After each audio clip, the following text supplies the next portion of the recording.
There's no denying that historically Forgiven was probably the single most influential player ever to play AD carry in the West, maybe even overall. Forgiven though, he's got two members on him, but he's just kiting them around. The support of Unlimited comes in, and it's a double kill for Forgiven. He showed himself both able and crucially eager to actually carry games and make his lane the focal point. Forgiven had a level of lane dominance that other AD carries weren't even attempting to have. Get them right into there, but Jankos kicked straight away from that one, and the Wolves are ripping him to pieces here. 2 kills already, both of them for Forgiven, and he continues through. There's the fall. Can he get the penta? He flashes in for it, and there is the penta kill coming down for Forgiven. Steelback gets the shield up. And Red is coming in. Up. We do see Collateral, and Buckshot is going to be available. Summoner heal comes up. That's a double stun. And Rachet's got them. Forgiven kills them. 2 kills. SK are on the board. A serious amount of damage on him as Forgiven moves forward. Fox trying to sustain up. Yarden now. There's an exhaust on Forgiven. Ottawande comes in and picks up Fox. There's a shutdown, however, by N-Rated as he takes Ottawande down. Forgiven flashing forward. Gets another. Picks up Kassin. When I play the game, I like to stomp my enemy. I mean, as I said multiple times in lane fight, no matter what the comp is. The most valuable player of the European Spring Split by far. Do you feel right now that you have the most skill in all the bottom lanes? By far.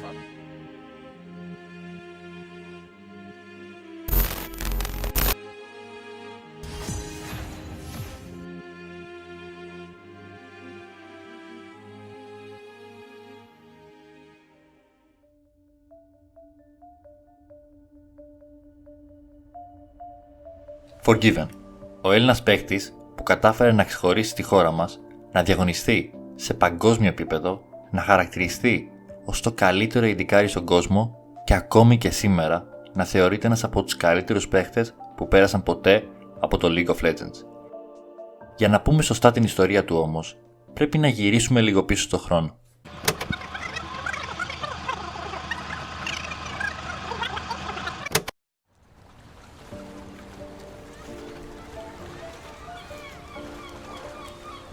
Από πολύ μικρός, ο Κωνσταντίνος Ναπολέων Τζορτζίου ξεκίνησε να παίζει online games. Τότε απλά ζούσε στην καμπάλα με την οικογένειά του. Όπως όλα τα παιδιά της ηλικίας του, αφιέρωνε πολύ χρόνο στα παιχνίδια και είχε μεγάλη έφεση στο Counter-Strike, καθώς ήταν το πρώτο παιχνίδι με το οποίο ασχολήθηκε εκτενώς. Ο αδερφός του ήταν ένα από τα κίνητρα να ασχοληθεί με το CS, καθώς ήταν από τους κορυφαίους παίκτες στη χώρα μας, φτάνοντας να κερδίσει το Πανελλήνιο Πρωτάθλημα το 2007 και παίζοντας στη συνέχεια στην ευρωπαϊκή σκηνή. Ο Forgiven άρχισε να γίνεται καλός, αλλά ακόμα κανείς δεν φανταζόταν τι θα ακολουθούσε μετά. Η στιγμή που η κατάσταση με τα online games ξέφυγε ήρθε κάποια χρόνια αργότερα. Το League of Legends κυκλοφόρησε στις 27 Οκτωβρίου του 2009 και έμελε να αλλάξει για πάντα τον χάρτη του competitive gaming. Το παιχνίδι από τους δημιουργούς του Dota γέμισε τις οθόνες των Internet Cafe και δεν άφηνε περιθώριο στην competitive σκηνή της χώρας μας να μείνει στάσιμη. Το CS περιορίστηκε αρκετά και χιλιάδες Έλληνες παίχτες του League of Legends δοκίμαζαν τις δυνατότητές τους είτε σε τοπικά τουρνουά είτε σε πανελλήνιο επίπεδο. Μέσα από αρκετά τουρνουά και διοργανώσεις εποχής, πολλά ονόματα ξεκίνησαν να φτιάχνουν τα θεμέλια της ελληνικής σκηνής του League of Legends. Ο Forgiven ήρθε σε πρώτη επαφή με το παιχνίδι τα Χριστούγεννα του 2011 μετά από προτροπή ενός φίλου. Αν και ήταν αρκετά αρνητικό στην αρχή, το League of Legends κατάφερε να του κινήσει το ενδιαφέρον και συνειδητοποίησε ότι μπορεί να φτάσει σε πολύ υψηλό επίπεδο. Έτσι, ο Κωνσταντίνος Forgiven Georgiou ξεκίνησε στη σκηνή του LoL με την εισαγωγή του στους Wannabes, όπου ανταγωνίστηκαν στο ελληνικό LoL ESL τουρνουά από το Cowboy TV. Εκεί βρέθηκαν στους top 4, όπου δεν κατάφεραν να προκριθούν στο τελικό του LAN. Στη συνέχεια, η ομάδα διαλύθηκε και ο Forgiven βρέθηκε στους pentakill.gr, τον πρώτο του επίσημο οργανισμό.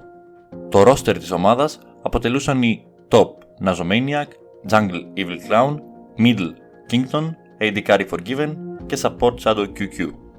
Η ομάδα αγωνίστηκε στο Go for LoL, όπου κέρδισαν αρκετά ευρωπαϊκά στο East και στην Death, αλλά δυστυχώς αποκλείστηκαν στα προκριματικά. Έπειτα ο Forgiven συνέχισε στην Destiny Limits, με την οποία αγωνίστηκε στο Gaming Festival του 2012 και συγκεκριμένα στο LoL Stars. Εκεί βρέθηκαν αντιμέτωποι με τους Void Gaming, νικώντας τους για την πρώτη θέση 2-0. Στη συνέχεια αγωνίστηκαν στα Season 3 ESL Qualifiers, όπου είχαν ένα καλό run μέχρι να αποκλειστούν και έτσι να σπάσει η ομάδα.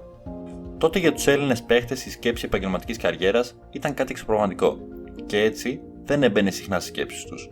Ο Forgiven όμως συνέχισε για 1,5 χρόνο να ασχολείται με την ελληνική σκηνή πριν τελικά μπει στους Mad Gods Gaming. Με την ομάδα ασχολήθηκαν κυρίως με online τουρνουά όπως τα ESL και ελληνικά Go for LOL, μέχρι τα Last Chance προκριματικά για το LCS, όπου βρέθηκαν αντιμέτωποι με τους Copenhagen Wolves. Εκείνη την περίοδο οι Copenhagen Wolves είχαν στο roster τους δανεικό τον Reckless. Επίσης, είχαν στη διάθεσή τους τον Unlimited, ο οποίος έψαχνε ταλέντα μέσα από το ίδιο Ranked Ladder του League of Legends. Έτσι, όταν η ομάδα του βρέθηκε αντιμέτωπη με τους Mad Gods και συγκεκριμένα τον Forgiven, του έκανε μεγάλη εντύπωση το performance του, παρά το γεγονός ότι οι Copenhagen Wolves κέρδισαν 2-0. Forgiven has by far the strongest lane and he dominates in lane phase and then snowballs the advantage. Μετά την ήττα όμως, οι Mad Gods διαλύθηκαν.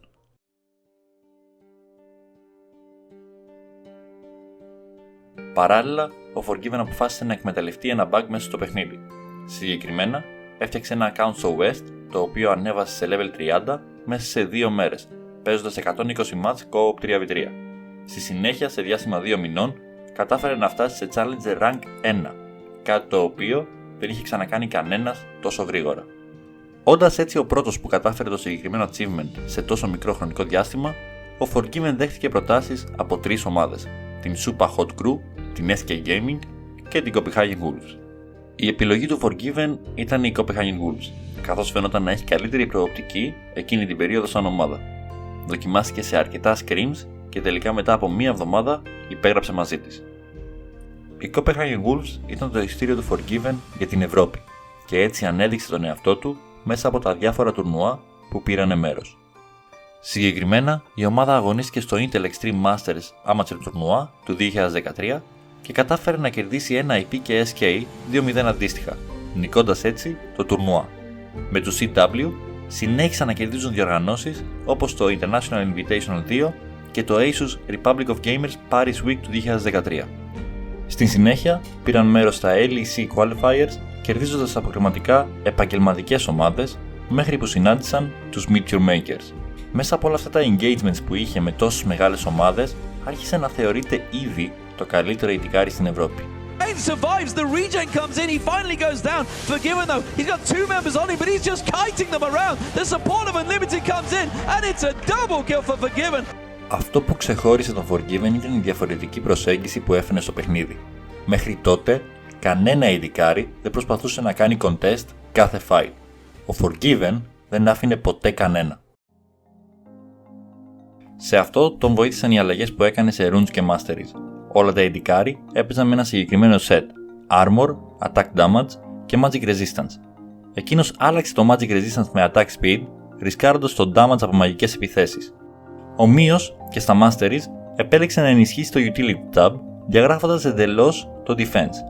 Με αυτόν τον τρόπο, ο Forgiven ενίσχυσε ακόμα περισσότερο το επιθετικό playstyle του, κάνοντας να ξεχωρίζει ακόμα και από τους καλύτερους παίχτες στην Ασία. Στατιστικά, το bot των CW ήταν από τα καλύτερα στον κόσμο.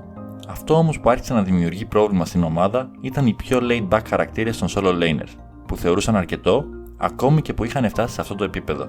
Η ομάδα τερμάτισε έκτη στο Spring Season με σκορ 14-14, κάτι που θεωρήθηκε απίστευτο για τα οικονομικά της δεδομένα και την παρθενική εμφάνιση πολλών παιχτών σε αυτό το επίπεδο. Έτσι, οι CW ως έκτη πέτυχαν στα playoffs τους Alliance και το σκορ κατέληξε σε νίκη των Alliance 2-1, και στη συνέχεια τους Ρώσους Superstars Gambit Gaming, όπου πάλι έχασαν με σκορ 2-1.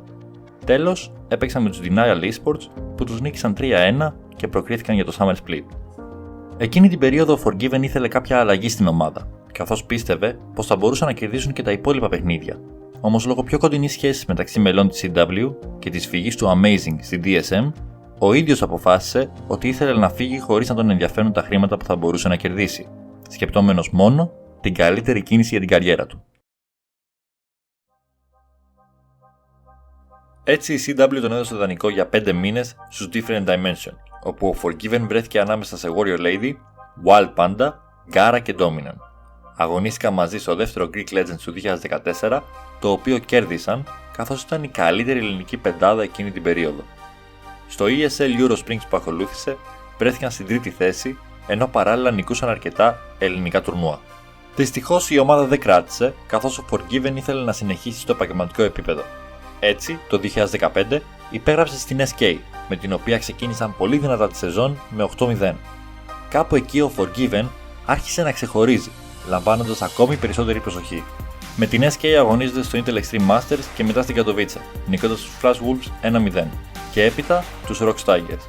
Ο Forgiven, αν και είχε πολύ καλή απόδοση, δεν στηρίχθηκε επάξια από τους συμπαίκτες του, οι οποίοι βρισκόντουσαν ήδη στην αγωνιστική τους κάθοδο και έτσι κατέκτησαν την 4η θέση. Στη συνέχεια, ο Forgiven πήρε μεταγραφή στους Gambit, με τους οποίους δεν έκανε καλό ξεκίνημα, έχοντας 4 συνεχόμενες ήττες. Αλλά τα πράγματα έγιναν ακόμα χειρότερα προς το τέλος του split, όταν δέχτηκε πρόστιμο και 2 match suspension λόγω μη εναρμόνισης με τους κανονισμούς της Riot. Εκεί τελείωσε κάπως άδοξα το split για τους Gambit. Το 2016 γίνεται η είσοδος του Forgiven στην H2K.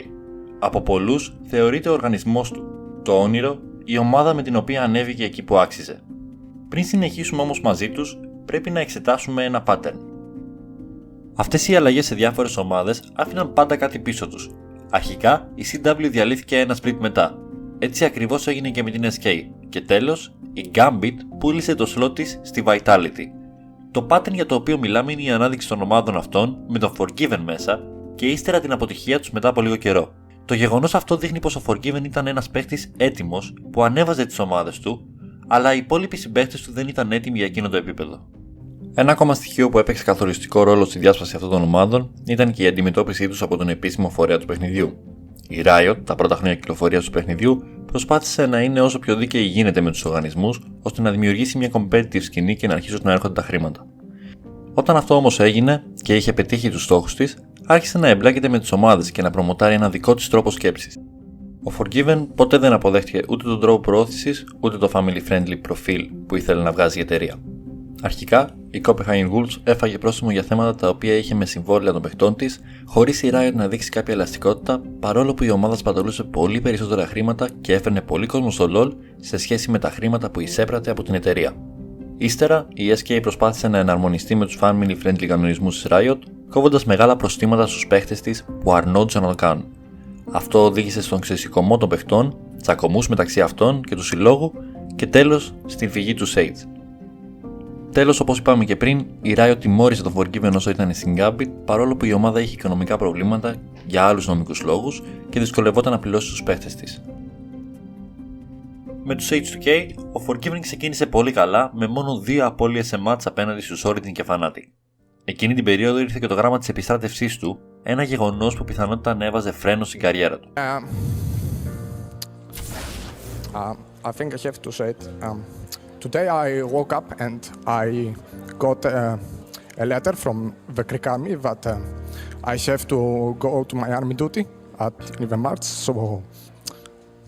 So this means that I maybe lose the normal season again and the playoffs and the summer split because it's a 9-month duration. So my mind wasn't in the game. I'm sorry if I speak like that. It's just it's super hard because it's again the second time that people take it away from me. And in general, like I didn't hit the best of the games. I tried my best. We won. My teammates carried so hard, and I tried. I'm sorry. I did a couple of mistakes, but it happens. And tomorrow it may be my last game, let's just for at least a year. So I'm sad, but in the end I'm grateful for what I did. So. Honestly, Forgiven, you performed amazingly. The crowd is here behind you as well. The fans have your support. And honestly, in that game, you guys looked fantastic after picking up that win as well. I do want to touch on briefly in that game because you play a very methodical game. Το γεγονός αυτό συγκλώνησε τον κόσμο του LoL και δημιούργησε αρκετά ερωτήματα. Θα πάει? Εάν ναι, πότε θα γυρίσει? Τι θα γίνει με τους H2K? Λίγο καιρό μετά, ο Forgiven απάντησε σε όλα αυτά με μία αναβολή και έτσι συνέχισε να αγωνίζεται κανονικά. Οι H2K όμως στη συνέχεια έδωσαν το Forgiven στους Origin ως δανεικό, κάτι το οποίο δεν κράτησε πολύ. Μετά από εσωτερικά προβλήματα στην ομάδα, η Origin τον έστειλε πίσω στο H2K. Κατά την απουσία του, η ομάδα είχε πέσει στην 8η θέση και έτσι ήταν έτοιμος να την αναδείξει ξανά. Ο Freeze που τότε είχε αντικαταστήσει το Forgiven, κατά την επιστροφή του είχε αρχίσει να δείχνει κάποια σημάδια τενοντίτιδας, με αποτέλεσμα να μην μπορεί να αγωνιστεί. Μετά από συνεχόμενα αρνητικά αποτελέσματα και τον τραυματισμό του Freeze, ο Ryu των H2K είπε ότι στη θέση του θα ήθελε το Forgiven. Μετά από ένα γκέμαθρο με του Elysium, ο Forgiven ξαναμπήκε στην H2K και σε ευρωπαϊκό επίπεδο, χωρίς καν να έχουν κάνει ουσιαστικό practice, έφτασαν να έχουν σκορ 5-0. Παρόλες τις μέτριες σχέσεις με τους συμπαίχτες του, κατάφερε να αναδείξει την ομάδα ξανά και έτσι μπήκαν στα προκριματικά με το 4ο seed. Την ίδια περίοδο, ο Forgiven πήρε πρόταση από την Blizzard για να συμμετάσχει ως αρχηγός της Εθνικής Ελλάδος στο Overwatch. Όμως παρόλο που μπήκε στο δίλημμα, αρνήθηκε και συνέχισε με την H2K. Αυτό ήταν κάτι το οποίο δεν το ήξερε η Fnatic και έτσι δεν είχαν γνώση αν θα παίξει ή όχι ο Forgiven, πράγμα το οποίο οδήγησε σε νίκη για τους H2K με 3-0. Έτσι, κατάφεραν να προκριθούν στα ημιτελικά αντιμετωπίζοντας τους Splice και έχασαν 3-2. Μετά αντιμετώπισαν τους Unicorns νικώντας τους 3-1, μαζεύοντας σύνολο 110 πόντους και έτσι προκρίθηκαν στο παγκόσμιο ως δεύτερο seed. Η H2K, μια ομάδα στην πτώση της και με εσωτερικά προβλήματα, στα χέρια του Forgiven ανέβηκε ξανά στην κορυφή και θα έβρισκε μπροστά της το μεγαλύτερο βουνό που είχε να αντιμετωπίσει ποτέ. Στο παγκόσμιο βρισκόταν σε όμιλο μαζί με το πρώτο seed από την Κίνα, Edward Gaming, δεύτερο seed από την Ταϊβάνη, AHQ Esports Club και την βραζιλιάνικη Inch Esports. Δυστυχώς, μια εβδομάδα πριν τα match, 3 από τους παίχτες της H2K αρρώστησαν και έτσι πολλά scrims ακυρώθηκαν και η ομάδα ξεκίνησε με σκορ 1-2 στους ομίλους. Τελικά, καταφέρουν να κερδίσουν τα υπόλοιπα 4 μάτς παίζοντας με τους EDG για να βγει νικητής του ομίλου. Εκεί ήταν όπου ο Forgiven έδωσε το καλύτερο του εαυτό. Back on the chrono break and Forgiven's open to fire away on Phelan. They have the targets they need in their eyes. Pawn doing damage with the stars as he falls for the month. And Forgiven's coming up huge. Those are 2 kills from Pawn. He's going to push Mako back. He spawns into it. Forgiven's the last one left. Mako's there to do what he can, but it's so mismatched it probably won't be it. Forgiven alive. The triple kill for Forgiven. And it looks like H2K will seal the deal. Your first seed from Group C going to the quarterfinals. How's that for your legacy? Ends the game, the first seed. I feel like he did that ult on purpose as well. That was incredible. That was so good. That was so good. Channeling the ultimate in front of a Guardian Angel person onto somebody behind them. So smooth. How many chances do you get to do that? That timing is, that's incredible. Absolutely incredible. Έτσι, η H2K προχώρησε τη διοργάνωση έχοντας πιθανότητα να τύχουν με τους RNG, TSM ή Albus Nox. Τελικά, ανταγωνίστηκαν με τους Albus Nox νικώντας τους 3-0, ώστε να συνεχίσουν στα ημιτελικά με τους Samsung Galaxy, όπου εκεί τελείωσε το ταξίδι της H2K, χάνοντας τη σειρά με σκορ 0-3. Μετά το παγκόσμιο, ο Forgiven άφησε το LoL και ξεκίνησε το stream το 2017. Το 2018 δέχτηκε μια προσφορά από την Origin για να αγωνιστούν μαζί στο EU Masters, όπου κατέκτησαν την πρώτη θέση. Βέβαια, κάποια στιγμή η αναβολή θα τελείωνε. Προς τα τέλη του έτους, ο Forgiven θα ντυθεί στα Hakim και θα αφήσει για αρκετό καιρό τη σκηνή.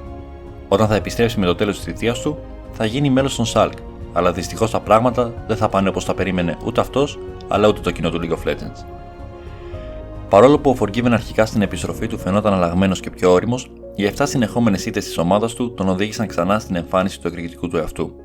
Η ομάδα συνέχισε με άλλες 3 ήττες και μετά προς έκπληξη πολλών κατάφερε να κάνει 8 συνεχόμενες νίκες. Η μεγάλη απορία ήταν πώς κατάφεραν να κάνουν κάτι τόσο εξωπραγματικό με τον καλύτερο τους παίχτη στον πάγκο. Σίγουρα οι σχέσεις τους δεν ήταν και στο καλύτερο επίπεδο, και αυτό πιθανότατα να ήταν που λειτουργήσε στη συγκεκριμένη περίπτωση. Δυστυχώς όμως δεν θα μάθουμε ποτέ.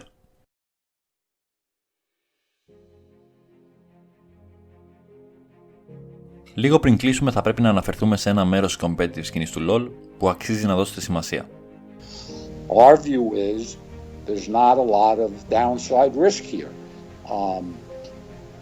If we don't speak up and things continue as they are, we'll be forced to leave the league because we are not going to continue to fund $1 million or €1 million deficits. And that is something that inevitably must happen unless we would be prepared to adopt a completely different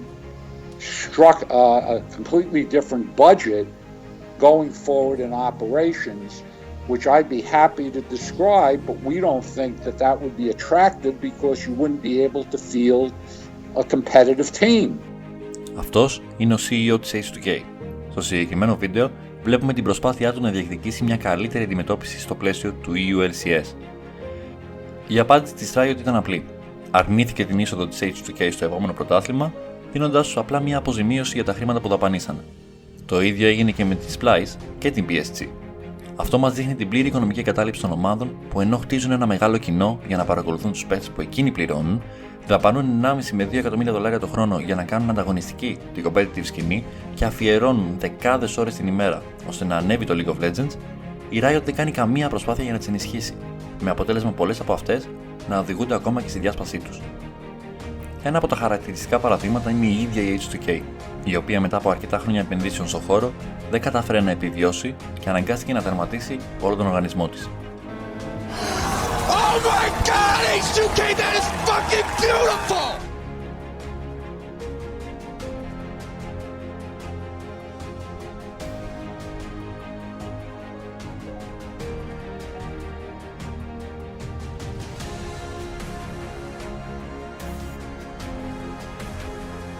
Το παγκόσμιο είναι το μεγαλύτερο επίπεδο στην καριέρα κάθε παίχτη και ομάδας.